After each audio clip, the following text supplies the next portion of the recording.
Physical property of diamond and graphite.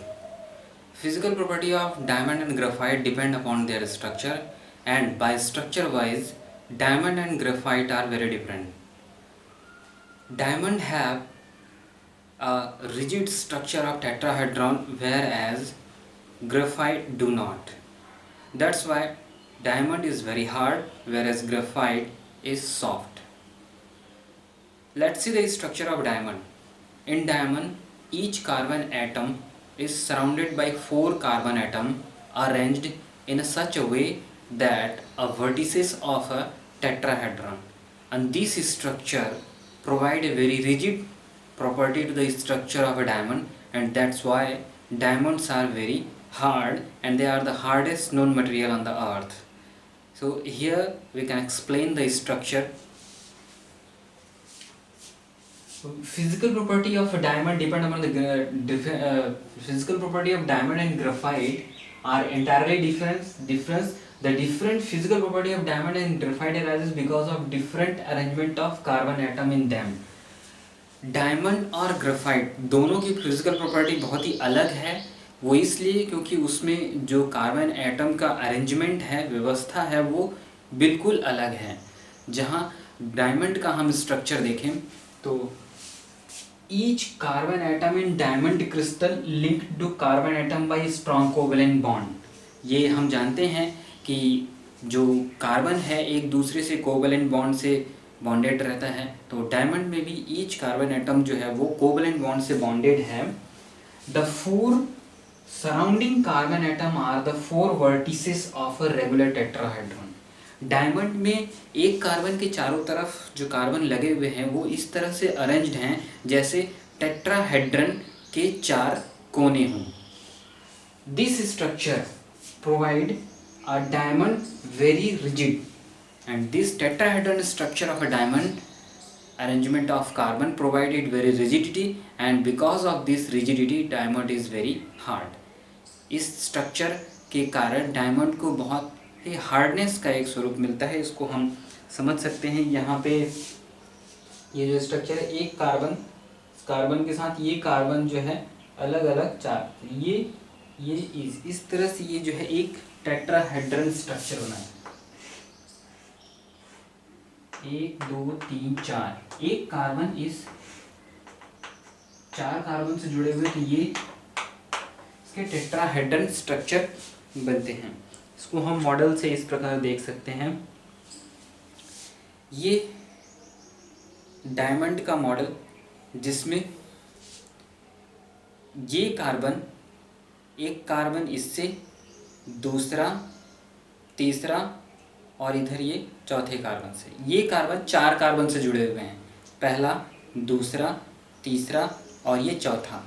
ये 4 carbon जो हैं ऐसे जैसे कि एक टेट्राहेड्रन, मतलब कोई एक 3D शेप जिसके 4 कोने हों, पहला कोना, दूसरा कोना, तीसरा कोना और चौथा कोना। ये टेट्राहेड्रन स्ट्रक्चर इस डायमंड को एक रिजिड स्ट्रक्चर देता है जिसके कारण ये बहुत ही हार्ड होता है। ये कार्बन जहाँ 4 कार्बन से जुड़ा हुआ है, ये फर्दर देखेंगे तो 1 2 3 4, ये कार्बन भी 4 कार्बन से जुड़े हुए हैं। उसी तरह से देखें तो ये कार्बन एक इससे और इससे जुड़ा हुआ है, तो ये कार्बन भी 4 कार्बन से जुड़े हुए हैं। तो ये कैटिनेशन प्रॉपर्टी के कारण इसमें ऊपर से डायमंड में टेट्राहेड्रन स्ट्रक्चर होने के कारण डायमंड एक बहुत ही रिजिड स्ट्रक्चर बनाता है और ये इसी के कारण ही बहुत हार्ड होता है। Properties of diamond. Diamond physical properties is diamond melt at 3500 degrees centigrade. Diamond do not conduct electricity because it consists of carbon atom, and all 4 electrons or valence electron of carbon are used up in covalent bond formation. There is no free electron to conduct electricity.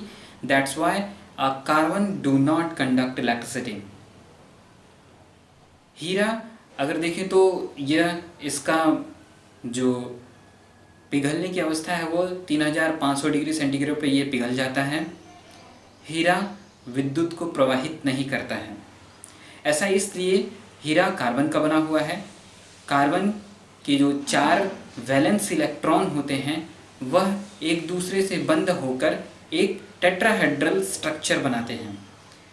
इस संरचना में कोई भी electron carbon के मुक्त नहीं होते हैं जो विद्युत को प्रवाहित कर सकें, क्योंकि विद्युत को प्रवाहित करने के लिए इलेक्ट्रॉनों को मुक्त होने की अवस्था ज़रूरी है। डायमंड में ऐसा नहीं होता है, इसलिए इसमें विद्युत प्रवाहित नहीं हो सकती है। Structure of graphite. Graphite consists of layer of hexagonal ring that contains carbon atom and each carbon in graphite bonded to another 3 carbon. These layers are held together by a weak van der Waals force that arises due to the transient shift in electron density. Layers are slide over each other, that's why it is soft. Graphite अगर देखें तो इसमें जो संरचना होती है उसमें एक कार्बन दूसरे 3 कार्बनों के साथ जुड़कर एक 6 कोनों की छल्ले बनाते हैं और ये छल्ले आपस में मिलकर एक परत बनाते हैं। एक परत दूसरी परत से कमज़ोर वैन डर वाल्स फोर्स के द्वारा एक साथ बने रहते हैं।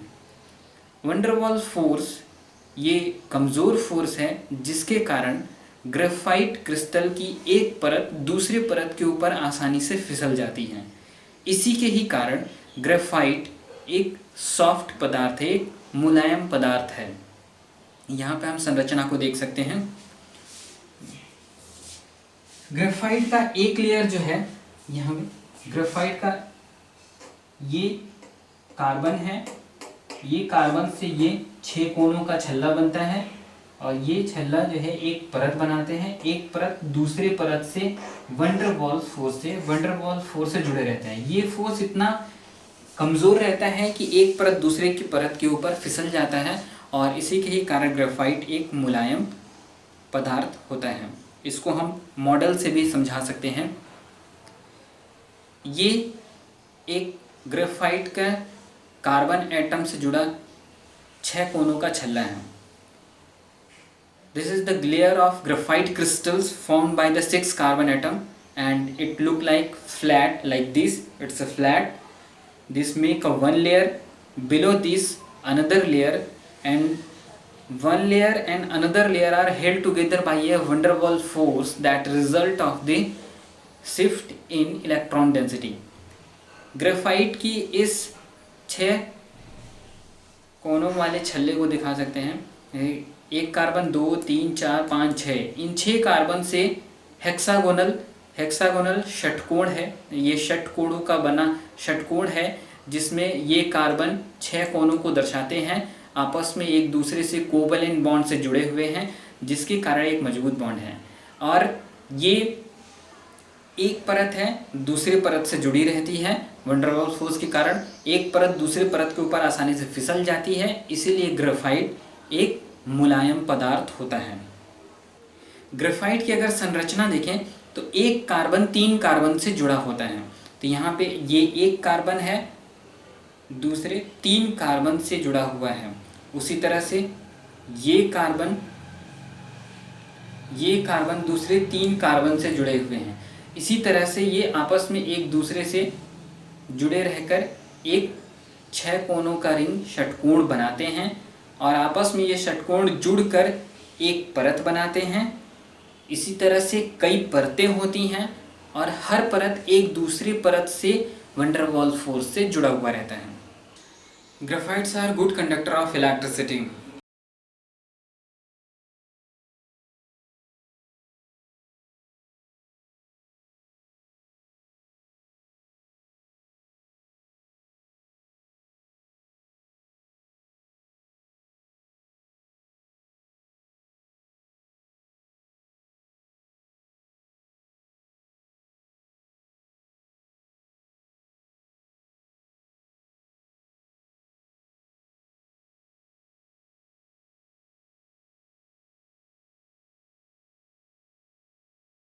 It can be explained as In graphite crystals, graphene, one carbon atom bonded to another 3 carbon atom with covalent bond. So out of 4 valence electrons of carbon, 3 are unused for the formation of bond. 1 electron free to move. That's why graphites are good conductor of electricity and heat. Graphite की अगर संरचना देखें तो उसके carbon में जो 4 valence electron होते हैं उनमें से 3 प्रयोग हो जाते हैं कोवेलेंट बॉन्ड फॉर्म करने के लिए। एक मुख्य अवस्था में रहता है जो विद्युत धारा प्रवाहित करने के लिए उत्तरदायी होता है। इसलिए ग्रेफाइट एक विद्युत सुचालक है।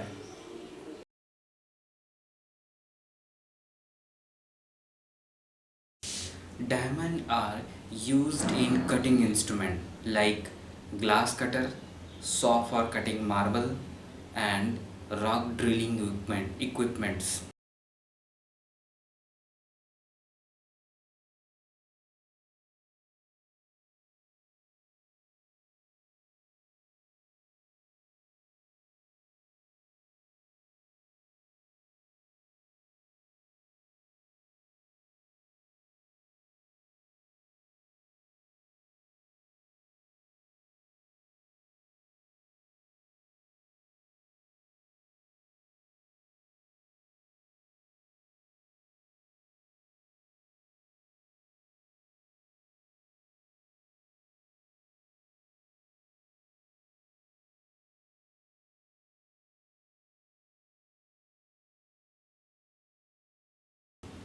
These are also used in making jewelry.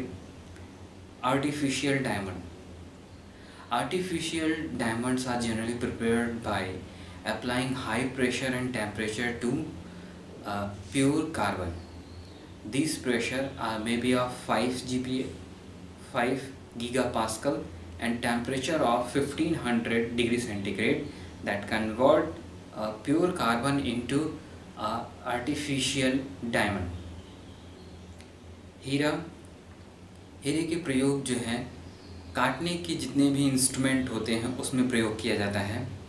जैसे ग्लास काटने, शीशा को काटने के लिए एक पेन होता है, उस पेन के टिप पे जो है हीरा लगा रहता है जिससे ग्लास आसानी से कट जाता है।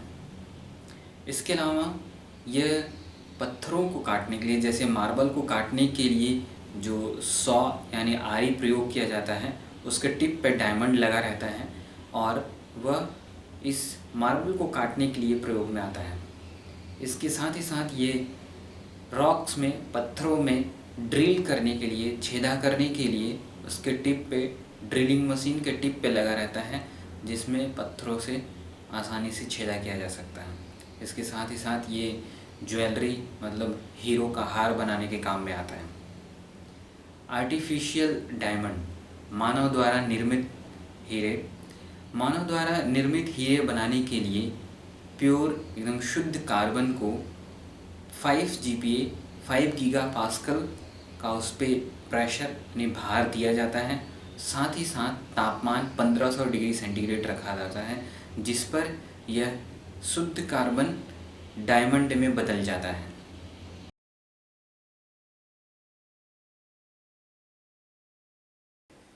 Uses of graphite. Because of the property of slippery nature of graphite are used to lubricate the moving part of heavy machines and also those moving part of machines that are used in very high temperature. Graphite, good conductor of electricity, that's why these are also used for making electrodes of dry cell and electric arc. Graphite are also used in our pencil core called pencil lead for writing and black paint. Graphite की एक property है कि वह फिसलनदार होता है, इसलिए इसको मशीनों में जो घूमने वाले पार्ट होते हैं उनके बीच में एक लुब्रिकेंट की तरह प्रयोग किया जाता है जिससे मशीन को जो घूमते हुए पार्ट हैं उसमें फ्रिक्शन यानी घर्षण नहीं होने से वो हीट नहीं होते हैं। दूसरा, ऐसे मशीन जो बहुत हाई तापमान पे प्रयोग किए जाते हैं जिनके मूविंग पार्ट, वहाँ पे भी ग्रेफाइट प्रयोग किया जाता है, क्योंकि ग्रेफाइट अधिकतर तापमान पर भी यह स्थिर बना रहता है, ख़राब नहीं होता है। ग्रेफाइट विद्युत सुचालक होता है, इसलिए इसके कार्बन रॉड बनाए जाते हैं, जैसे कि ये प्रयोग किया जाता है बैटरी के कोर में बनाने के लिए, और इससे इलेक्ट्रिक आर्क भी बनाए जाते हैं। ग्रेफाइट के और दूसरे प्रयोग हमारे पेंसिल लीड में जो हम कॉपियों पे लिखने के लिए प्रयोग करते हैं वो ग्रेफाइट का बना हुआ रहता है। साथ ही साथ इसका ब्लैक पेंट बनाने के लिए भी काम में लाया जाता है।